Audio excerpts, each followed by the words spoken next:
ایک دوست نے ایک سوال پوچھا ہے، مجھے اچھا لگا ان کا بات پوچھنا۔ انہوں نے یہ پوچھا ہے کہ اگر کسی شخص کے والدین دنیا سے چلے جائیں اور جانے کے بعد اسے احساس ہو کہ مجھ سے بڑی غلطیاں ہو گئیں، اسے احساس ہو کہ بڑی کوتاہیاں ہو گئیں، بڑی جگہوں پہ میں بھول گیا۔ بہت سارے لوگوں کو پچھتاوا ہوتا ہے کہ یار بڑی چیزیں تھی جو ہم کر سکتے تھے پر ہم سے نہیں ہو سکیں۔ انہوں نے پوچھا جی کوئی اب بھی کوئی اس کا حل ہے؟ تو میں نے کہا ہے نا، ہم رسول رحمت کے ماننے والے ہیں صلی اللہ تعالی علیہ وسلم۔ نبی پاک صلی اللہ تعالی علیہ وسلم نے ارشاد فرمایا، الترغیب والترہیب میں حدیث موجود ہے، حضرت انس بن مالک رضی اللہ تعالیٰ عنہ حدیث کے راوی ہیں۔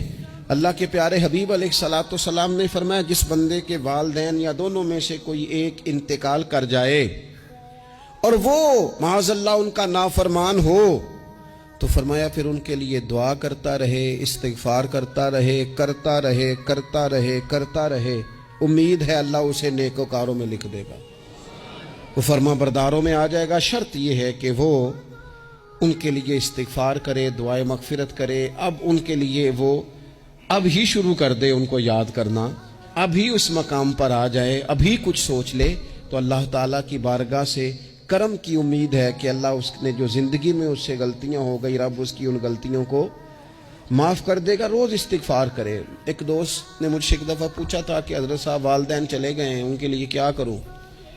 تو بڑی بڑی چیزیں بھی کی جا سکتی ہیں، لیکن میں نے اپنے اس محبت والے دوست کو یہ محبت والا مشورہ دیا تھا کہ میں چونکہ آپ کو جانتا ہوں آپ نماز میں کوتاہی کرتے ہیں، آپ نہ نماز پڑھنی شروع کر دیں۔ وہ کہنے لگے جی وہ تو میں پڑھوں گا، والدین کے لیے کیا کروں؟ میں نے کہا نماز پڑھیں، ہر نماز کی آخری رکعت میں کہو گے نا ربنا اغفر لی ولیوالدیّ، کہو گے نا ہر نماز میں، تو کتنا بڑا اجر ملے گا آپ کے والدین کو۔